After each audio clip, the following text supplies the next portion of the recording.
Kemarin itu Pak Aryadi itu aneh sekali rumusan masalahnya itu. Sadar itu bukan konsep hukum tuh. Jadi kalau menilai orang sadar atau tidak di mana tuh benar. Nah, seperti itu gitu. Terus catatan kedua adalah sistematika penulisan. Itu terutama sistematika penulisan bab 2, bab 3. Seperti yang kita ketahui ya, sistematika penulisan bab 2, bab 3 itu ada masalah. Sengaja dibikin seperti itu supaya skripsi kalian bukan skripsi yang dibikinin. Kalau dibikinin pasti merubah menyesuaikan format. Nah, itu strateginya ya. Makanya kerangka proposal, rangka seminar, kerangka proposal dan kerangka skripsi kita tuh berbeda tuh dengan yang lain tuh. Nah, seperti itu. Kiblatnya kayak ini ya. Kiblatnya lebih condong ke Fakultas Universitas Erlangga ya. Nah, kalau itu kan pasti tahu tuh idenya dari mana kan. Bapak pecah-pecah Pak suaranya Pak. Itu handphonenya yang pecah-pecah tuh. Ganti yang baru. Masih pecah-pecah nggak? Woi, Pak pecah-pecah Pian. Kalau ini suaranya jelas nggak? Kalau ini jelas nggak? Jelas. Kalau ini pecah-pecah nggak, Rahma? Jelas. Udah Pak, ya. jelas. Ya. Ada yang disahkan, tapi bukan hubungan kita aja lah. Ada. Macam-macam aja orang demo. Nah, seperti itu ya. Jadi sebenarnya bikin skripsi itu gampang tuh. Gampang sekali. Tapi kenyataannya adalah kalian terlalu tergantung pada internet. Itu yang membuat kalian jadi seharusnya kinerja otak kalian itu bisa maksimal, tapi karena tergantung dengan internet kan, subsidi internet terus, copy paste terus, itu yang bikin kalian jadi males gitu. Padahal tinggal sedikit berusaha lebih keras saja, kalian pasti bisa nyelesain itu gampang lah. Satu hari, satu halaman selesai kan. Jadi skripsi itu kan minimal 50 halaman ya. 50 halaman bagi aja. Halaman bab 1 15 halaman, bab 2 20 halaman, bab 3 20 halaman, bab 4-nya 2 halaman atau 3 halaman tuh. Yang jelas hitungannya minimal 50, kemudian jangan sampai bab 1-nya 20, bab 2, bab 3-nya 10 halaman. Kan aneh. Pembahasan lebih sedikit daripada bab 1. Enggak seperti itu. Makanya dihitung-hitung tuh. Misalnya bab 1 15, bab 2 22, bab 3 22. Bab 4-nya 2 atau 3 halaman seperti itu. Nah, kita masuk ke inti ya. Apa sih isi dari pembahasan bab 2, bab 3? Atau isi dari sistematika bab 2, bab 3 itu gitu. Ini yang pengen saya kasih tahu ke kalian ya. Saya share dulu ya.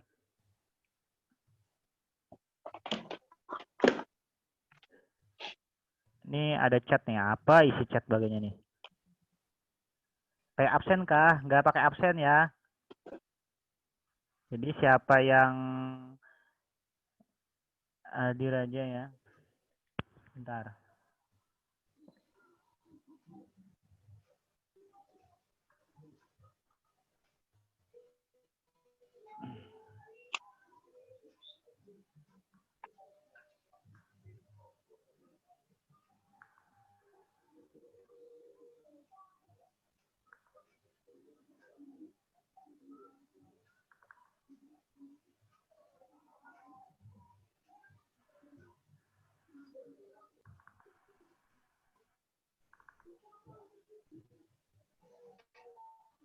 Saya share bahannya dulu ya.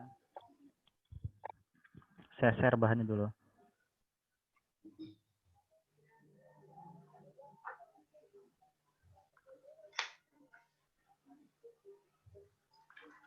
Apakah bahannya kelihatan? Bahannya kelihatan nggak? Halo? Enggak, Pak. Belum, Pak. Belum. Nggak ada, Pak. Memang belum di-share. Ya. Nak lau.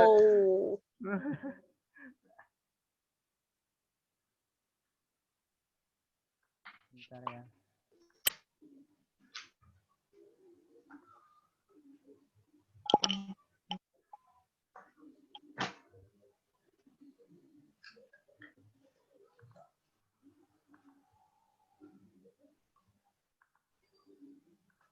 Ini kelihatan ya? Sudah kelihatan bahannya? Belum, Pak. Masa sih? OTW. Lagi loading share screen. Loading, Pak. Lagi loading ya? Oh. Jadi ini ya, nih masuk kelihatan dah. Ya. Udah, Pak. Udah. Nah, jadi gini ya, Main. masalah bahan ya, masalah bahan itu sebenarnya ketika pengalaman saya waktu seminar disertasi, saya sidang terbuka disertasi, bahan itu kalau kita menggunakan PowerPoint itu loadingnya sangat lama tuh, PPT itu. Makanya waktu saya sidang terbuka itu, saya gunakan PDF. Kalau PDF lebih cepat responnya. Nah, seperti itu gitu. Jadi kalau bahan kalian kan ketika presentasi itu nggak mesti PowerPoint. Nah, saya lebih suka ngubah PowerPoint saya tuh ke PDF. Karena itu nggak berat dan cepat bukanya tuh. Nah, jadi bahan yang dilihat ini adalah bahan ini ya. Bahan dalam bentuk PDF.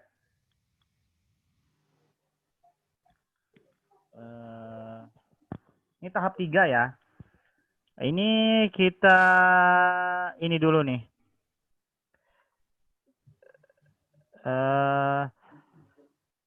Bab 3, bab 2, bab 3 itu kan pembahasan tuh. Bab 2 pembahasan rumusan masalah pertama. Kemudian bab 3 itu pembahasan rumusan masalah kedua. Kita analisa kelemahan-kelemahan yang saya temui selama ini 11 tahun ya saya ngajar di STIH sudah ya. 11 tahun tuh. Mulai umur saya 20 berapa gitu. Saya ngajar di STIH, nggak kerasa 11 tahun ya. Kalau di Biro Hukum saya 10 tahun, kalau lebih lama di STIH. Nah, 11 tahun saya di STIH. Nah, seperti ini ya. Makanya saya selalu bilang buku yang bagus itu adalah buku Propiter tuh. Nah, jadi menganalisa itu dia makanya di proposal kalian itu ada yang namanya kerangka teoritis dan pendekatan masalah kan. Itu nanti kepake pada saat melakukan pembahasan bab 2 dan bab 3. Itu sangat kepake. Jadi teori-teori apa yang terdapat dalam kerangka teoritis itu yang digunakan dalam menganalisa bab 2, bab 3. Nah, pendekatan masalah pun digunakan tuh. Misalnya pendekatan peraturan perundang-undangan. Maka peraturan perundang-undangan apa yang digunakan untuk dianalisa dalam bab 2 dan bab 3 tuh. Nah, seperti itu tuh. Misalnya pendekatan konseptual akan muncul juga tuh di bab 2, bab 3. Ada caranya. Jadi, kalau kalian menguasai metode, caranya itu sebenarnya sangat gampang. Yang paling penting adalah punya buku. Karena saya lihat kalian tidak punya buku nih, Prof. Peter tuh. Kalian kebanyakan saya lihat mengcopy footnote yang ada buku Prof. Peternya. Itu tuh saya lihat tuh. Bukan betul-betul punya buku Prof. Peternya tuh. Kenapa saya bisa tahu? Karena di tempat kalian tuh ada yang edisi revisi, ada yang edisi ini tuh. Ada edisi lama tuh. Semuanya dimuat tuh, edisi revisi, edisi lama nih ketahuan yang copy paste nih. Nah, kemudian bagi tiap rumusan masalah tuh dibagi tuh. Ada 2 sub. Jadi bab 2 itu minimal 2 sub, bab 3 minimal 2 sub. Nanti saya kasih contohnya. Bentar.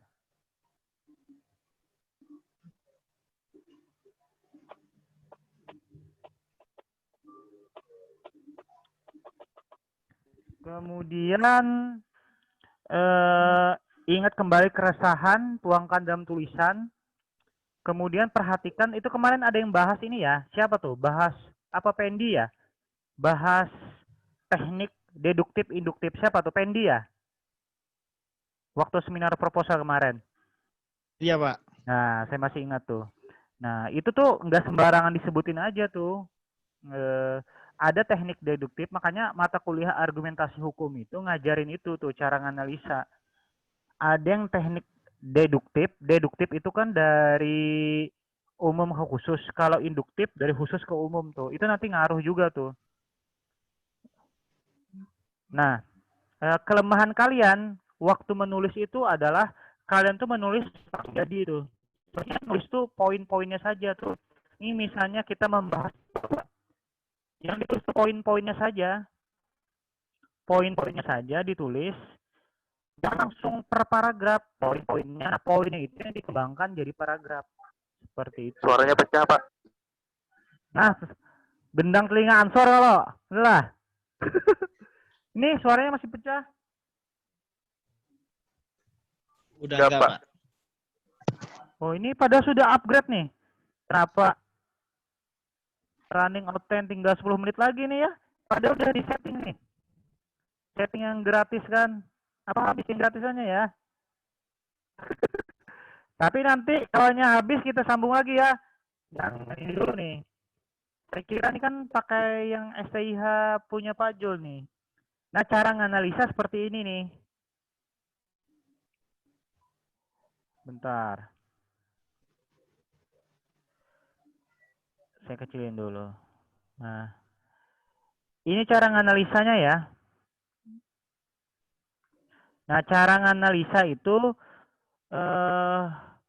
pandangan umum atau cerita faktualnya seperti apa tuh? Ini disebut dengan menarik dari isu faktual ke isu hukum. Makanya beda ya antara isu faktual dengan isu hukum tuh. Kebanyakan yang Bapak Ibu ceritakan tuh isu-isu faktual aja. Bukan isu hukum tuh. Misalnya orang jalan-jalan itu faktual aja gitu. Nah, isu hukumnya apa? Misalnya orang jalan-jalan tuh. Misalnya ternyata ini tukang ojek, dia nggak bayar ojek. Nah, itu kan tarik isu hukum tuh. Hidupan prestasi. Kemudian gunakan juga peristilahan. Peristilahan itu diambil dari KBBI, Kamus Besar Bahasa Indonesia, atau kalau kalian punya atau download di internet itu namanya kamus hukum yang terkenal ya, Black Law Dictionary itu harus punya kalian tuh. Itu menjelaskan karena ada beberapa istilah asing yang tidak cukup dijelaskan dengan kata-kata bahasa Indonesia, tapi harus diterjemahkan gitu. Makanya terjemahannya terjemahan bebas. Kemudian harus ada aturan atau putusan yang ada. Kemudian isi dari analisa itu pendapat atau teori yang pro dan kontra. Kan ada pendapat ahli kan bisa beda-beda kan. Ini omnibus law tuh. Ada yang setuju omnibus law, ada yang tidak setuju gitu. Nah, kita mana tuh? Apakah kita yang setuju atau tidak? Yang pro atau yang kontra? Atau ada punya pendapat sendiri? Berdasarkan pilihan mendukung yang pro atau kontra, atau punya pendapat sendiri tuh. Bisa aja kan kita tidak memakai pendapat yang pro, kita tidak memakai pendapat yang kontra, tapi kita mempunyai pendapat kita sendiri. Itu. Kemudian gambarkan sedikit solusi konkret. Harus ada ya. Jadi di analisa nanti itu harus ada solusi konkretnya tuh. Nah, solusi konkret itu dia misalnya perbaikan aturan, perbaikan kelembagaan seperti itu gitu. Misalnya perlu aturannya direvisi atau lembaganya diciptakan lembaga baru atau diperbaiki seperti itu. Jangan nanti melakukan sosialisasi. Nah, itu bukan penelitian hukum, itu penelitian sosial tuh, melakukan sosialisasi apa segala macam. Misalnya tentang tindak pidana pencurian, solusinya tindaknya jangan mencuri lagi. Ya, itu kan bukan solusi itu. Itu abstrak ya. Seperti itu, masih abstrak itu. Itu.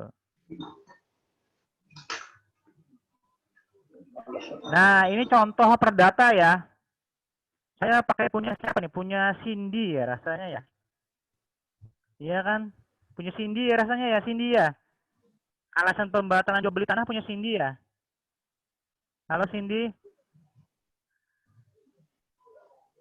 Kemana Cindy tadi?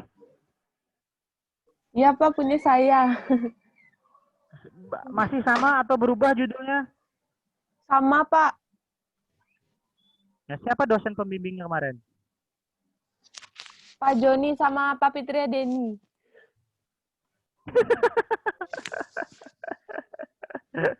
Susah Pak cari Barang- Rafidin. Pendi. Kan bisa ini, kan bisa usul ganti pembimbing kan? Kan banyak tuh yang ganti-ganti Bisa, pembimbing Pak. tuh. Bisa lah. Megawati ganti pembimbing. Seperti itu gitu. Kan bisa ganti pembimbing. Yang jangan diganti itu Pak Rusdianto. Nah, jangan diganti. Jadi kalian harus tahu, harus mahasiswa harus jeli lah mana dosen yang jangan diganti, mana dosen yang bisa diganti gitu. Oh, ini ketua STIH, jangan diganti. Seperti itu. Nah, seperti itu gitu. Karena pasti ketemu Sidin lagi kan. Oh, misalnya ini kepala lembaga penjaminan mutu saya, Pak Rory, jangan diganti. Karena mau uji skripsi Sidin lagi. Seperti itu gitu. Jangan gitu. Seperti itulah gitu. Harus ini ya, harus mahasiswa. Kalau kita Denny kan bisa diganti kan. Saya udah 2 tahun berturut-turut ini beliau nggak mau uji skripsi itu. Yang uji skripsi itu ya saya bilang ya, saya, Pak Jul, Pak Rusdi, Pak Joni, nah, Pak Joni, saya, Pak Rusdi, Pak Jul. Kalau Pak Bambang sudah ini sudah kemarin ada gitu. Ini alasan pembatalan jual beli tanah ya, Cindy ya. Nah, Cindy kan ini alasan pembatalan. Alasan pembatalan karena tidak terpenuhinya syarat perjanjian. Nah, karena Cindy menguas. Kalau ini pecah-pecah nggak? Halo? Tadi pas ngomong pecah, Pak. Kalau ini? Kadang pecah, kadang enggak, Pak. Kalau ini pecah nggak? Sudah normal, Kalau Pak. sekarang aman, Pak. Tadi pas Aman. dijelaskan, Pak. Kadang rada-rada nge-lag, Pak. Putus-putus. Cinta, apakah ini cinta? Gue. Pak Stanley kangen jar. Nyanyi sudah nih. Kalau nyanyi aman, Pak. Stanley, Pak lebih Stanley, Pak. Stanley sombong setelah kerja. Iya kan? Yang Pak nggak anak mau. sampai kuliah jadi Pak. Anak sampai kuliah. Enak. Mau sudah dapat biar, Pak. Enak dikawini Ansor Banarai. Ini ya, ini kita bedah punya Cindy ya. Ini contoh perdata ya. Ini Cindy kan dia judulnya alasan pembatalan jual beli tanah. Nah, di dalam alam benak pikiran Cindy, rumusan masalahnya kan karena tidak terpenuhinya syarat subjektif, tidak terpenuhinya syarat objektif. Nah, itu dirincikan tuh.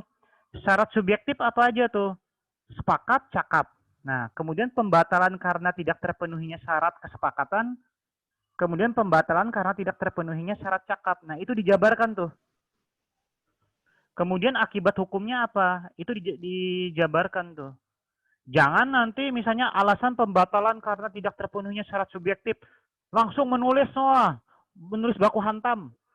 Tablak berayat menulis. Kan nggak seperti itu gitu. Ada tekniknya semua. Pembatalan karena tidak penuhnya syarat kesepakatan. Nah, bahas dulu tuh unsur-unsur perjanjian tuh. Syarat sepakat. Apa sih yang dimaksud dengan kesepakatan? Kapan dinyatakan sepakat? Nah, seperti itu. Kemudian apa sih ini maksud dengan cakap? Apakah ansor cakap? Nah, apakah orang berkebutuhan khusus itu cakap? Nah, kan apakah usia itu masuk cakap? Nanti itu dibedah tuh. Kan misalnya tanah bisa aja kan umur anak umur 14 tahun dijualnya tuh tanah orang tuanya kan? Dijualnya buat beli skin Mobile Legends. Kan bisa saja tuh. Seperti itu ya. Makanya mainkan daya hayal kalian tuh harus tinggi tuh hukum tuh. Nah, seperti itu gitu. Kemudian akibat hukumnya apa tuh? Batal demi hukum kah? Atau dapat dibatalkan? Seperti itu tuh.